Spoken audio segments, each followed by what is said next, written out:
So you all have done some amazing work on the frescoes of Shekhawati.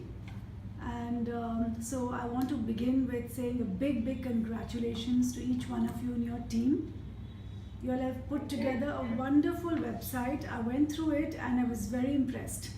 And I hope that some of you will be able to take me around to all the places you visited and teach me what you all have learned.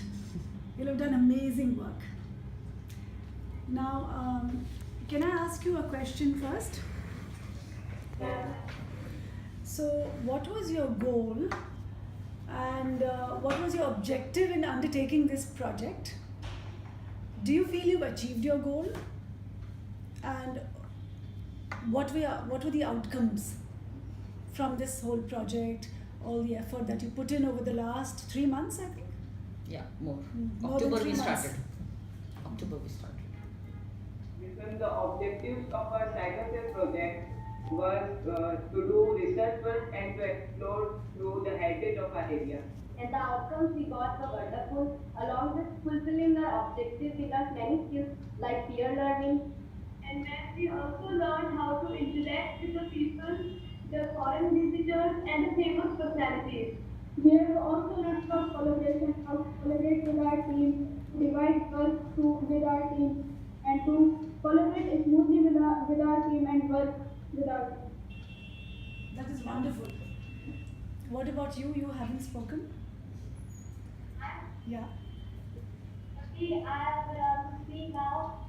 We learned many things on this project like IT skills, and we also compared our Indian frescoes with the frescoes of Italy.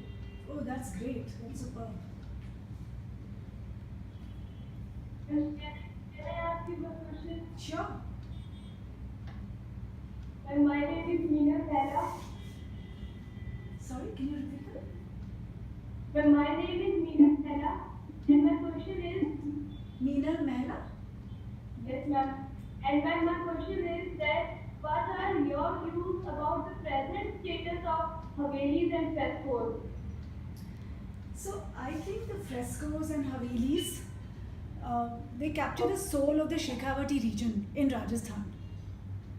And it is very crucial, as you all have all learnt and researched, to restore and conserve these for many reasons. One is they provide us a linkage to the past. They connect people and events through time. We inherit languages, we inherit traditions and culture from the past, and we add to it, we subtract from it, and we pass it down as a legacy to future generations. The other reason why it's so important to preserve these frescoes and Havelis is a tribute to the artists themselves who created them and also the patrons who supported the creation of these. It is an art form and a tremendous art form. It tells us stories from mythology, history. You all must have seen in the paintings a depiction of the Mughals right down to the coming of the Europeans. Scenes from daily life, animals, plants. It also broadens our horizons in many ways. But most importantly, we see the imagination and the creativity of the artists. So you may have seen that some images are very playful, some are serious, and some have humor in them. There was something about a plane which is referred to as a udne wala jahaj, or something like that, right? Yeah. And you may have seen, for example, Radha Krishna and Krishna's Ras Leela. The same you may have seen in Navalgarh, you may have seen in Mandava, and also in Ramgarh. But they all have a different feel and a different feeling to it because it is the imagination and the creativity of the artist. So I think it's a great tribute to the talent of the artists, the entire fresco region of Rajasthan. And we have forts all over the world. But Shekhawati is a gem in Rajasthan. Maximum tourists in India go to Rajasthan. They see forts, palaces, but where do you see such a collection of paintings on the walls? It is only in Shekhawati. And so I think it's really important to preserve the spirit of these artists in those times. And now you may have seen many Havelis are empty and lifeless. So if preserved, they give us a source, a great resource to learning from the past. So that's what I feel about the Shekhawati region frescoes.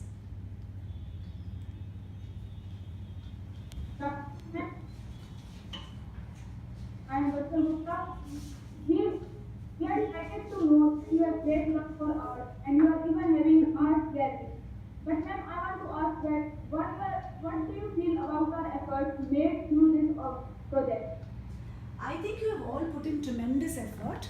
You visited 5 or 6 places: Mandawa, Ramgarh, Navalgarh, Mehansar, Lakshmangarh. I have never seen so many places. I've only seen Even Mandawa Churu. and Ramgarh, even Churu. Yeah. There's so many places. You've researched the frescoes over there. You've seen the Havelis. You've observed the architecture. I think your teamwork was tremendous. You worked together on the text, the images, the music. You put in all the local songs over there, and you presented it extremely well. I'm sure you made a lot of new friendships because you all range from classes 7 to 12, right? So you must have made new friendships. You've learned a lot about each other and learned from each other. So you have all shown great concern for heritage and art.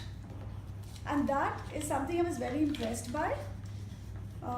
You've also tried to bring in awareness. You all spoke to the owners of Havelis. You all spoke to the caretakers. You all had conversations and discussions with them. So that was tremendous. And your rallies showed your commitment. I saw the video of the rally and each one of you looked very committed. And I got inspired by it. I wish I could have been a part of your rally. And then your letter to the Archaeological Survey of India was a great step. That was also really good.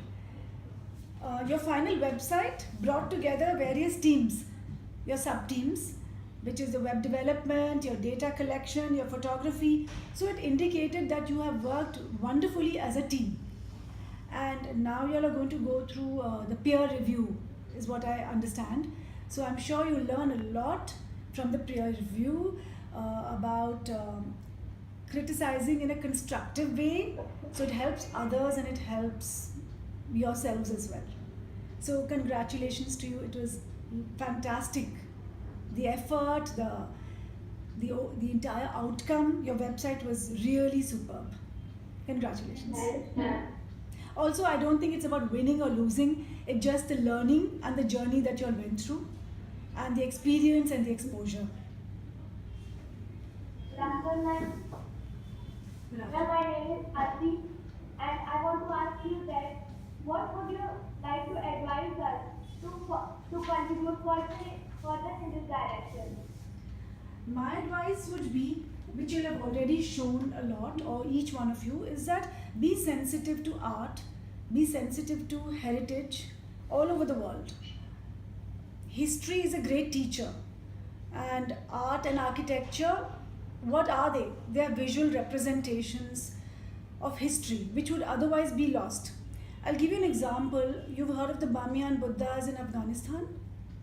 So they were a World UNESCO Heritage Site. In 2001, they were bombed by the Taliban. They were destroyed. They're finished. They're gone. And they're 1700 years old. So we've lost it. And it was because of the insensitivity of the terrorists. So I think what I hope, and I'm sure you all will all be, is sensitivity and concern for our heritage and for our art forms all over the world, not just Indian. Thank you, ma'am. Good afternoon, ma'am. My name is Kate, and I want to ask, what would you message, or what message would you like to give us for our future? My message would be is that you all have gone through this journey for 3-4 months and had tremendous exposure and learning. And I think history has become an important part of the entire thing because it makes you think about your past and how you can connect it to the present and all the tremendous learnings from that. So our view of the past shapes the way we view our present. it also tells us about how great leaders, we learn from history that our great leaders, they change the course of nations over time. Whether it's a Gandhiji or Abraham Lincoln or all our great leaders, they could change the course of our nations through political events, through social reforms, through art and architecture. For example, Shah Jahan, he contributed so much to the architecture in India. So I would say, as Gandhiji said, be the change that you wish to see in the world. And each one of you has a leader within. So have a vision and follow that. Thank you so much. Thank you.